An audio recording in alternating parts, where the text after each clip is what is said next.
some of that on the spot journeying with Ost speaks during 2026.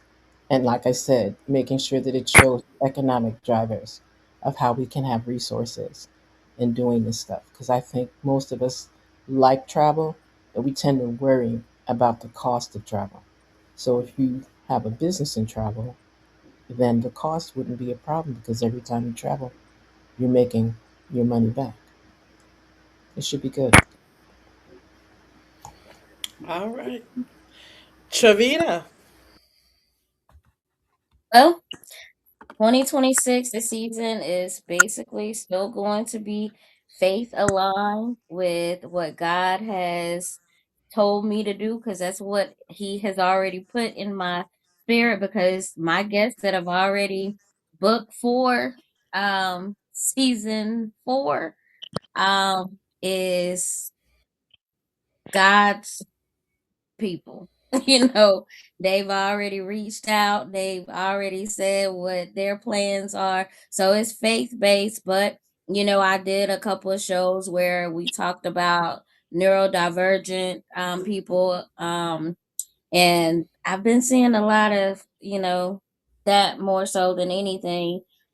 So just align with God, and I'm staying out of his business, but I'm also being obedient to what he tells me to do because I ain't trying to get in trouble with him.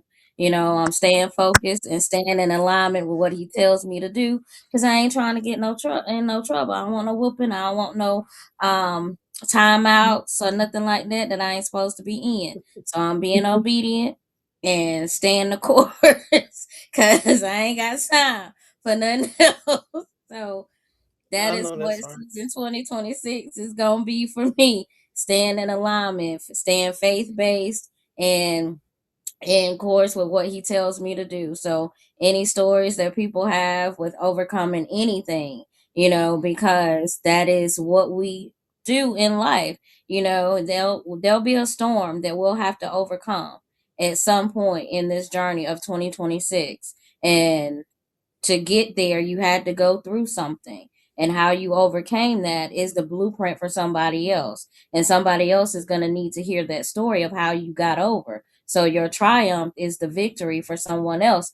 And so come talk to me because that's what we need to hear. We need to know that you made it through because my story didn't look like I was going to make it through. But I'm here to tell you that I was not able to speak at one point. I was not able to walk at one point. But look at me now. And that's because I stayed faithful and true and obedient. A little hard headed though to what Just a God was little bit. saying. But I'm here and I'm doing what he said to do. I might question him here and there. And he be like, okay, look here. Don't question what I said. Just go and do it. You ain't got to understand it, but just do it. And I'm like, That all right, part. I'm going to do it. I don't understand. It don't make no sense. But when I get to the end, it all makes sense. I put my puzzle pieces together and it's completed. So, yeah. But that's what 2026 is going to look like for me. I'm telling you because if I hadn't just been obedient, we wouldn't be here right now. Because I was like, I know you ain't talking to me. I'm like, me, dude. I